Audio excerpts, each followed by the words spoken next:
तीसरा पाठ है गिल्लू। इस पाठ की लेखिका है महादेवी वर्मा।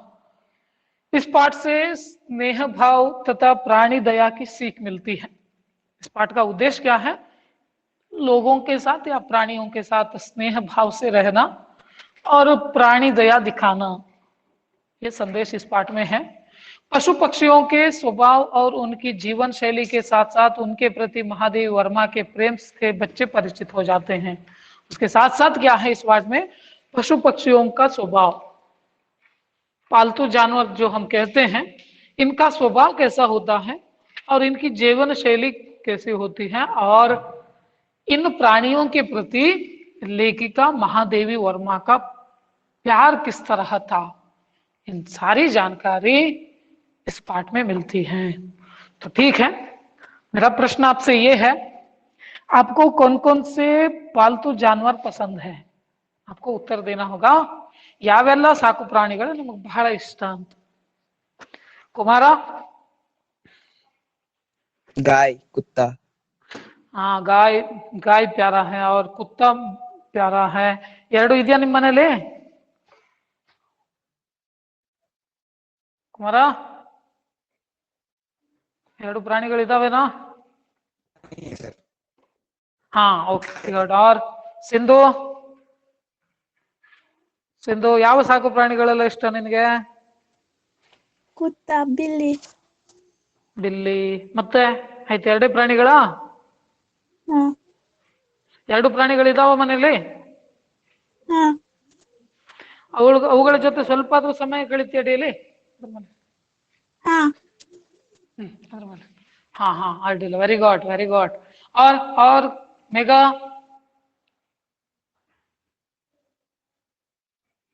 ಮೇಘ, ಯಾವ ಪ್ರಾಣಿಗಳು ಇಷ್ಟವೆ ನಿನಗೆ?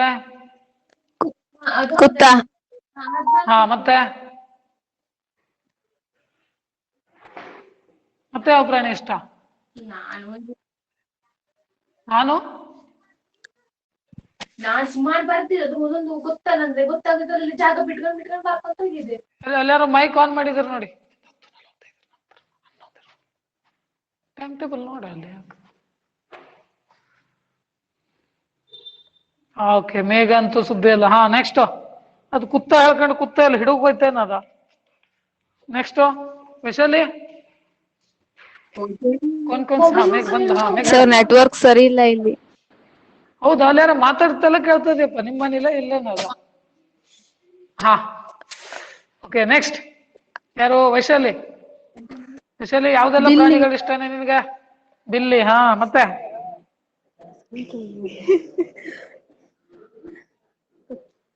ಹೇಳ ಮರೈತಿ, ಒಂದೇನ? ಹಾ, ಬಿಲ್ಲಿ ಅಂತ ಜೋರ್ ನಗ್ಗಿ ಹಿಡಿದ ಬಿದಿಯಪ್ಪ। ನೆಕ್ಸ್ಟ್ ದೀಕ್ಷು? ಹೇ ದೀಕ್ಷಾ? ಬಿಲ್ಲಿನೇ ಮರೈತಿ? ಹಾ, ಆಯ್ತು, ಬಿಲ್ಲಿ ಆಯ್ತು। ಮತ್ತೆ ಯಾವ್ದು ಪ್ರಾಣಿ ಇಷ್ಟ ಏನೋ ನಿಂಗೆ? ನಿಂಗ್ ಮೊದ್ಲೇ ಕಾಡ್ನಲ್ಲಿ ಇರುತ್ತೆ, ಕರಡಿ ಗಿರಡಿ ಅಂತ ಇಷ್ಟ? ಕುತ್ತ? ಹಾ, ಮತ್ತೆ ಕರಡಿ ಗಿರಡಿ ಇಷ್ಟನೇ? ಇಲ್ಲ, ಬೆಟ್ಟದಾಗಿರೋರು ಇಲ್ಲ? ಓಕೆ, ಕಡೆಗೆ ಯಾರು? ನಮ್ಮ ಪವನ್ ಎಲ್ಲದ್ನ? ಪವನ ದರ್ಶನ? ಪವನ ದರ್ಶನ ಅವ್ರು ಹೆಚ್ಚಾಗ ಮೊಬೈಲ್ ಎಲ್ಲ ಹಚ್ಚಿಟ್ಟು ಎಲ್ಲ ಆಡ್ತಾವ್ರೆ ನಕ್ಕಾಳ್ರು। ಪವನ? ಏ ಪವನ? ಮನೋಜ, ಯಾವ ಪ್ರಾಣಿಗಳು ಇಷ್ಟವ ನಿನ್ಗೆ? ಮನೋಜ? ಹಾ, कुत्ता। ಕುತ್ತ, ಓಕೆ ಓಕೆ। ಹಾ, ಮತ್ತೆ ಯಾರು? ಮತ್ತೆ ನಮಿತಾ? ನಮಿತಾ ಹೇಳ ಮರಿ, ನಮಿತಾ?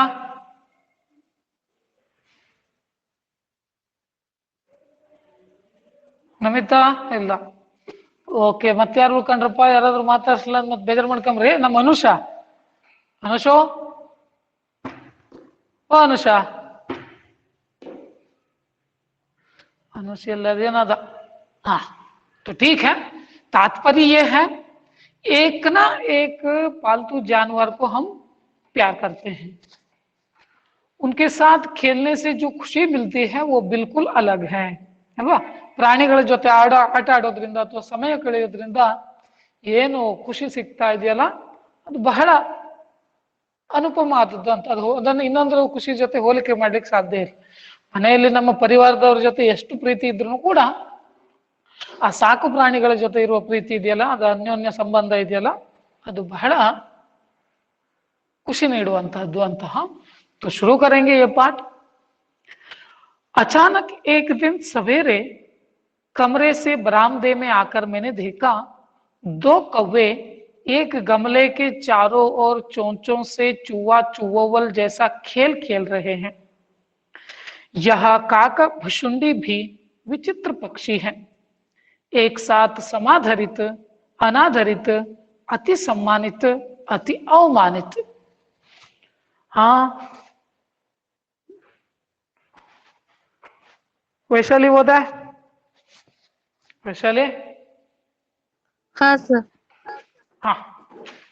अचानक एक दिन सवेरे कमरे से बरामदे में आकर मैंने देखा 2 कौवे एक गमले के चारों ओर चोंचों से चुआवल जैसे खेल खेल रहे हैं। यह काकभुशिंडा भी विचित्र पक्षी है, एक साथ समाधारित, अनादरित, अति सम्मानित, अति अवमानित। Very good. अचानक एक दिन सवेरे कमरे से बरामदे में आकर मैंने देखा। देखिए कहानी शुरू होती है, अचानक एक दिन, अचानक अकस्मात ಒಂದು ದಿನ। मैंने क्या देखा? कमरे से बरामदे में आकर मैंने देखा। कमरे से कमरा कोणे से बरामदा, बरामदा मतलब वरांडा, ವರಾಂಡ ಮನೆಯ ಜಗುಲಿಯ ಹೊರಭಾಗ. ಅಲ್ಲಿ ಮನೆಯ ಹೊರಭಾಗದಲ್ಲಿ ಬಂದ್ಕೊಂಡು ಬರಾಮದೆ में ವರಾಂಡದಲ್ಲಿ ಬಂದ್ಕೊಂಡು मैंने देखा कि मैंने देखा 2 कौवे एक गमले के चारों ओर चोंचों से चूहा चुवल जैसा खेल खेल रहे हैं। 2 कौवे, कौवा मतलब कौवा कागे, कौवे कागेಗಳು, कौवा इसका बहुवचन रूप है कौवे। मैंने देखा 2 कौवे एक गमले के चारों ओर, गमला मतलब पॉट, ಹೂವಿನ ಕುಂಡ, 2 ಕಾಗೆಗಳು ಆ ಹೂವಿನ ಕುಂಡದ ಚಾರೋ ಓರ್, ಚಾರೋ ಓರ್ 4 ಕಡೆ मतलब ಸುತ್ತಲೂ, ಆ ಹೂವಿನ ಕುಂಡದ ಸುತ್ತಲೂ अपने ಚೋಂಚೋं से, ಚೋಂಚ್ मतलब ಕೊಕ್ಕು, ಕೊಕ್ಕು ತಮ್ಮ ಕೊಕ್ಕುಗಳಿಂದ ಚೂವಾ ಚೂವವಲ್ ಜೈಸಾ ಖೇಲ್, ಚೂವಾ ಚೂವವಲ್ मतलब ಕಿಟ್ಟಾಟ ಅಂತ ಹೇಳ್ತೇವೆ ನಾವು, ಅಡಿಗಳು ಆಟ ಇದೆಯಲ್ಲ, ಅಡಿಕೊಂಡು ನಾವು ಅಡಿಕೊಂಡಿರ್ತೇವೆ, ಬಂದ್ಕೊಂಡು ಕಿಟ್ ಬಿಡ್ತಾರಲ್ಲ, ಹಿಡಿದು ಬಿಡ್ತಾರಲ್ಲ, ನೀವೆಲ್ಲ ಶಾಲೆಯಲ್ಲಿ ಆಡ್ತಿರಲ್ಲ, ಅದು ಚೂವಾ ಚೂವಾವಲ್. ಅಡಿಗಳು ಆಟ, ಹೈಡ್ ಅಂಡ್ ಸೀಕ್ ಅಂತ ಹೇಳ್ತೇವಲ್ಲ ಇಂಗ್ಲಿಷ್ ನಲ್ಲಿ, ಅಡಿಕೊಳ್ಳೋದು ಮತ್ತು ಬಂದು ಹಿಡಿಯೋದು. ಚೂವಾ ಚೂವಾವಲ್ ಜೈಸಾ ಖೇಲ್ ಖೇಲ್ ರಹೆ ಹೇ. 2 ಕಾಗೆಗಳು ಒಂದು ಹೂವಿನ ಕುಂಡದ ಸುತ್ತಲೂ ಏನು ಕಿಟ್ಟಾಟ ಅಂತ ಹೇಳ್ತೇವಲ್ಲ ಆ ರೀತಿ ತಮ್ಮ ಕೊಕ್ಕುಗಳಿಂದ ಆಟ ಆಡ್ತಾ ಇದ್ದಾವೆ. 2 ಕಾಗೆಗಳು ಎಲ್ಲಿ ಆಟ ಆಡ್ತಾ ಇದ್ದಾವೆ? ಹೂವಿನ ಕುಂಡದ ಸುತ್ತಲೂ. ये मैंने देखा। मैंने कहां से देखा? मैंने अपने कमरे से बाहर आकर बरामदे में रहकर मैंने ये सब देखा।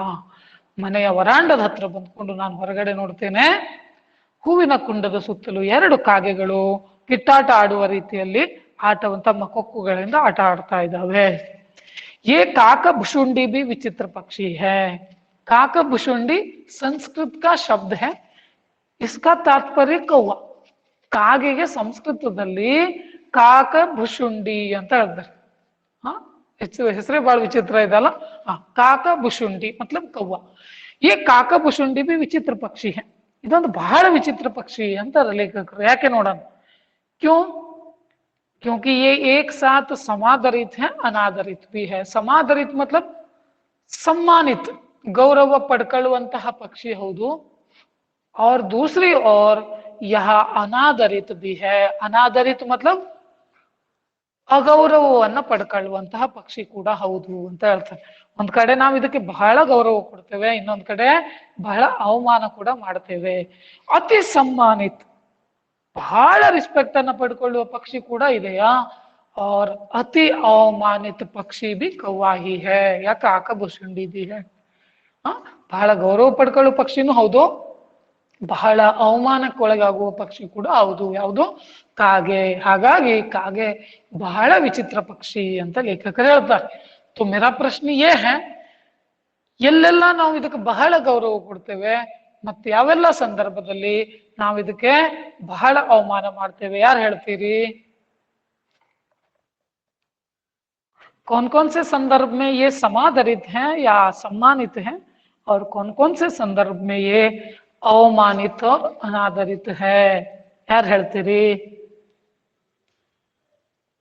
ಕೃತಿಕ ಹೇಳ್ತೇನೆ, ಯಾವೆಲ್ಲ ಸಂದರ್ಭದಲ್ಲಿ ಇದಕ್ಕೆ ಬಹಳ ಗೌರವ ಕೊಡ್ತೇವೆ ನಾವು? ಕೃತಿಕಾ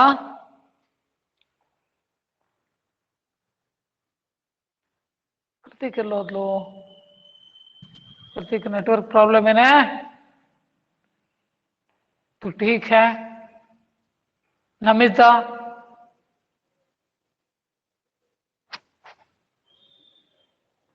अरे आप सब भी हिंदू लोग हैं, हिंदू संस्कृति में ये विचार तो है, ये आचार है। आपने भी देखा, मैंने भी देखा। ದೀಕ್ಷೆಯನ್ನ ಮಾತಾಡೋಕೆ ರೆಡಿ ಮಾಡಿದ್ಲು, ಹೇಳ ನೋಡುವ. ಯಾವ ಸಂದರ್ಭದಲ್ಲಿ ಸಿಕ್ಕಾಪಟ್ಟೆ ಗೌರವ ಕೊಡ್ತೇವೆ ನಾವು? ಹೇಳ. ಅದಕ್ಕೆ ತಿಂಡಿ ಹಾಕಿದಾಗ ಎಲ್ಲ ಕಾಗೆಗೂ ಕರೀತದೆ. ಯಾವಾಗೆಲ್ಲ ತಿಂಡಿ ಹಾಕ್ತೇವೆ ನಾವು ಕಾಗೆಗೆ? ಏನಾದ್ರೂ ವಿಶೇಷ ಇದ್ದಾಗ. ಏನಾದ್ರೂ ವಿಶೇಷ ಇದ್ದಾಗ ಅಷ್ಟೇ ಹಾಕ್ಬಿಡ್ತಾರ? ಎಲ್ಲಾ ವಿಶೇಷ ಸಂದರ್ಭದಲ್ಲೂ ಕಾಗೆಗೆ ಹಾಕ್ತೇವ ನಾವು? ಇಲ್ಲ. ಶನಿವಾರ ಹಾಕ್ತಾರೆ. ಶನಿವಾರ ಹಾಕ್ತೀರಿ ನೀನು ಕಾಗೆಗೆ? ಎಡೆ ಇರ್ತದೆ. ಹಾ, ಎಡಿ ಯಾವ ಸಂದರ್ಭದಲ್ಲಿ ಕೊಡ್ತೇವೆ? ವೆರಿ ಗುಡ್, ಎಡಿ ಕೊಡ್ತೇವೆ. ಆ ಸಂದರ್ಭದಲ್ಲಿ ಬಹಳ ಗೌರವದಿಂದ ಕಾಣ್ತೇವೆ ನಾವು ಅದನ್ನು. ಬಟ್ ಯಾವ ಸಂದರ್ಭ ಅದು? ಯಾರು ಹೇಳ್ತೀರಿ? ಮನೋಜ್ ಹೇಳ್ತೇನಾ? ಹೌದು, ಎಡೆ ಕೊಡ್ತೇವೆ. ಎಡೆ ಕೊಡ್ಲಿಕ್ಕೆ ನಮ್ಗೆ ಕಾಗೆನೇ ಬೇಕು ನಮ್ಗೆ. Very good. हाँ, लेकिन संदर्भ कौन सा है? कौन से संदर्भ में हम बड़े सम्मान से कौवे को देखा करते हैं? मनोज ಹೇಳ್ತೇನಾ? ಕುಮಾರ್ ಹೇಳ್ತೇನಾ? ದೀಕ್ಷಣ ಹೇಳ್ತೀಯ? ಹೇಳ. ಯಾರ್ದಾದ್ರು ತಿಥಿ ಇದ್ದಾಗ. Very good, very good. ಸಾಮಾನ್ಯವಾಗಿ ತಿಥಿಯ ಸಂದರ್ಭದಲ್ಲಿ ನಾವು ಕಾಗೆಗೆ ಅದನ್ನ ಮೀಸಲು ಇಟ್ಕೊಂಡು ಎಡೆ ಹಾಕೋದು ಅಥವಾ ಮೀಸಲು ಇಡೋದು ಅಂತ ಹೇಳ್ತೇವೆ. ಮೀಸಲು ಇಡೋದು ಅಂತ. ಅದು ತಿಂದಾದ್ಮೇಲೆ ನಾವು ತಿನ್ಬೇಕು ಅಂತ. ಯಾಕೆ ಕಾಗೆ ಕೊಡ್ತಾರೆ ಯಾರಿಗಾದ್ರೂ ಗೊತ್ತಿದ್ಯಾ? ಸಾಮಾನ್ಯವಾಗಿ ವೆರಿ ಗುಡ್, ಯಾರ್ದಾದ್ರು ಸ್ಥಿತಿ ಇದ್ದು ಬಿಟ್ರೆ ನಾವು ಕಾಗೆ ಕರಿತೇವೆ. ಯಾವ ನಂಬಿಕೆಯಲ್ಲಿ ಕರಿತೇವೆ ಕಾಗೆಗೆ? ಯಾರು ಹೇಳ್ತೀರಿ?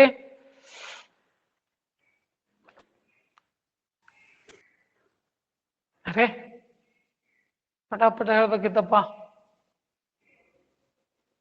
ये आपको भी पता है? देखिए, हमारा मानना है, हिंदू धर्म में क्या मानना है, हमारे पूर्वज तिथि के संदर्भ में कौवा बनकर ही आकर खाना खाकर जाते हैं. ನಮ್ಮ ಪೂರ್ವಜರು ಆ ತಿಥಿಯ ಸಂದರ್ಭದಲ್ಲಿ ನಾವು ಯಾರು ತಿಥಿ ಮಾಡ್ತೇವಲ್ಲ ಅವರು ಕಾಗೆಯ ರೂಪದಲ್ಲಿ ಬಂದು ಅನ್ನವನ್ನು ತಿಂದ್ಕೊಂಡು ಹೋಗ್ತಾರೆ ಅಂತ ಒಂದು ನಂಬಿಕೆ ಇದೆ. ಹಿಂದೂ ಧರ್ಮದಲ್ಲಿ ನಂಬಿಕೆ ಇದೆ. ಹಾ, ಉಳಿದ ಯಾವ ಧರ್ಮದಲ್ಲಿ ಇಲ್ಲ. ಮತ್ತೆ ನೆನ್ಪಿಟ್ಕೊಳ್ಳಿ, ಕೇವಲ ಹಿಂದೂ ಧರ್ಮದಲ್ಲಿ ಮೀಸಲಿಡೋದು ಅಥವಾ ಎಡೆ ಕೊಡೋದು ಅಂತ ಹೇಳ್ತೇವೆ ಯಾವಾಗ? ಯಾವ್ದಾದ್ರು ತಿಥಿ ಆದಾಗ. ಹೌದು, ವೆರಿ ಗುಡ್. ಅವ್ರ ಕೊಂಸೆ ಸಂದರ್ಭ ಮತ್ತೆ ಯಾವ ಸಂದರ್ಭದಲ್ಲಿ ನಾವು ಬಹಳ ಪ್ರೀತಿಯಿಂದ ಕಾಣ್ತೇವೆ ಕಾಗೆಯನ್ನ? ಯಾರಾದ್ರೂ ಹೇಳ್ತೀರಿ? ಮೇಘ ಹೇಳ ನೋಡೋಣ. ಮೇಘಕ್ಕೆ ಸಿಗ್ನಲ್ ಅಂತ ಇಲ್ಲಂತಪ್ಪ. ಹೇಗೋ ಓ ಮೇಘ, ಮಾತಾಡುದಲ್ಲದ. ಹಾ ಸರ್. ಹಾ ಹೇಳಿ, ಮತ್ತೆ ಯಾವ ಸಂದರ್ಭದಲ್ಲ ಕಾಗೆ ಕೂಗ್ತಂದ್ರೆ ಖುಷಿ ಆಗ್ಬಿಡ್ತದ ನಮ್ಗೆ? ಯಾವ ಸಂದರ್ಭದ? ಹಳ್ಳಿಗಳ ಕಡೆ ಈಗಲೂ ಇದೆ ನಂಬಿಕೆ, ಗೊತ್ತಾಗ್ತಿಲ್ವಾ? ಸಿಂಧು ಕಾಗೆ ಕೂಗ್ತಂತ ಹೇಳ್ರ, ಮನೆಗೆ ಯಾರು ನೆಂಟರು ಬರ್ತಾರಂತೇಳಿ. वेरी गुड, वेरी गुड, अच्छी बात है। देखिए ये है, देखिए वो अच्छा उत्तर है कुमार। देखिए, जब भी बार बार कौवा यहाँ आकर आवाज निकालती है घर के सामने आकर, तब ये संदेश है, ये मानते हम, हाँ ಇವತ್ತು ನೆಂಟರು ಬರ್ತರೋ ಅಂತ ಮಾತಾಡ್ತೇವೆ. ಮತ್ತೆ ಕೆಲವು ಸಂದರ್ಭದಲ್ಲಿ ಹೌದು ಕೂಡ ಆಗ್ಬಿಡ್ತದೆ. ಅದು ನೋಡಿ, ಬಂದೇ ಬಿಡ್ತಾರೆ 12-1 ಗಂಟೆ ಸುಮಾರು ಬಂದೇ बिड़ತಾರೆ ನೆಂಟರು अल्वा। कभी कभी सच भी होता है, कभी कभी वो झूठ भी होता है, लेकिन बार बार अगर कौवा घर के सामने आकर आवाज निकालती है तो इसका तात्पर्य ये है हिंदू धर्म में, आज कोई रिश्तेदार, दोस्त या परिवार के लोग आने वाले हैं, ಇವತ್ತು ಯಾರೇ ನೆಂಟರು ಬರ್ತರು ಅಂತ ನಾವು ಮಾತಾಡ್ತೇವೆ. Very good. ಈಗಲೂ ಹಳ್ಳಿಗಳ ಕಡೆ ಈ ನಂಬಿಕೆ ಇದೆ. सामान्यವಾಗಿ ಇದೆರಡು ಸಂದರ್ಭದಲ್ಲಿ ಬಹಳ ಗೌರವವನ್ನು ಕೊಡ್ತೇವೆ. और इन 2 संदर्भों को छोड़कर बाकी संदर्भ में हम कौवे को अनादर की दृष्टि से देखा करते हैं, ಉಳಿದೆಲ್ಲ ಸಂದರ್ಭಗಳಲ್ಲಿಯೂ ಬಹಳ ಅವಮಾನಿಸಲ್ಪಟ್ಟು ನಾವು ಕಾಗೆಯನ್ನ ಕಾಣ್ತೇವೆ ಅಂತ. ಆ ಕಾಗೆ ಕೂಗೋದನ್ನ ಕೇಳಲಿಕ್ಕೆ ಆಗೋದಿಲ್ಲ, ಅದು ಮಾಡುವ ಮಾನಗಡಿಯನ್ನು ನೋಡ್ಲಿಕ್ಕೆ ಆಗೋದಿಲ್ಲ ಅಲ್ವಾ. ಕೋಳಿ ಮರಿ ಎಲ್ಲ ಹೊತ್ಕೊ ಹೋಗ್ತದೆ. ಸಾಮಾನ್ಯ ಹಳ್ಳಿಗಳಲ್ಲಿ ಈ ದೃಶ್ಯ ಉಂಟು. ಕಾಗೆ ಬಂತು ಅಂದ್ರೆ ತೋರ್ತೇವೆ, ಮತ್ತೆ ಅದು ಕಾಗೆ ಕೂಗ್ತದಲ್ಲ ಕೇಳಲಿಕ್ಕೆ ಆಗೋದಿಲ್ಲ ನಮ್ಗೆ. ಆದಷ್ಟು ಬೇಗ ಕಲ್ಲು ಹೊಡೆದು ಓಡಿಸ್ಬಿಡ್ತೇವೆ, ಹೌದಾ. सिर्फ केवल दो संदर्भ में, इसीलिए लेखिका ने क्या कहा, कौवा एक विचित्र पक्षी है। क्यों विचित्र पक्षी है? वह एक साथ समादरित एक साथ अनादरित पक्षी है। तो ठीक है, आगे जाएंगे। हमारे बेचारे पुर के न गरुड़ के रूप में न मयूर के रूप में आ सकते हैं। ಒಂದು ನಿಮಿಷ, ಒಂದೇ ನಿಮಿಷ.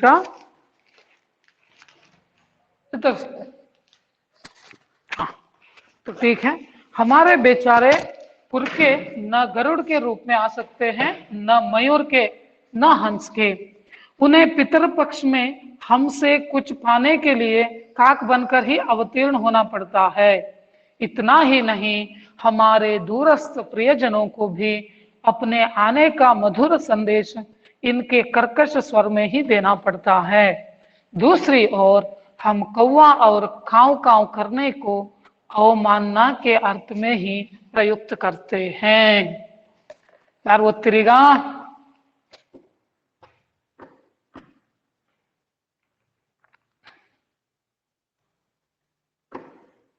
मनोज होते ना, मनोज महाराज, मनोजा ಸಿಗ್ನಲ್ ವೀಕ್ ಅದ್ಯಾ? ಸಿಗ್ನಲ್ ವೀಕ್ ಇದ್ರೆ ಬೇಡ.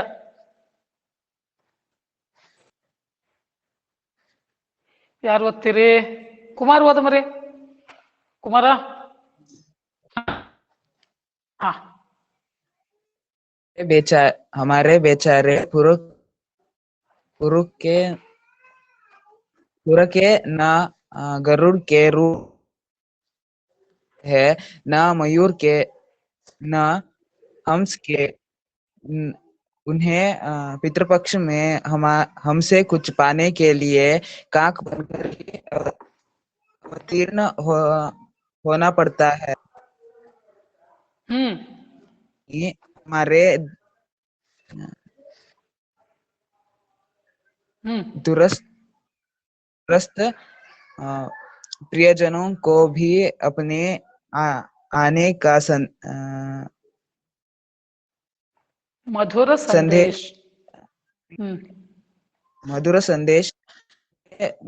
कर्कश स्वर में ही देना पड़ता है। दूसरी और हम कौवा और को अवमानन अर्थ में ही प्रयुक्त करते हैं। Very good.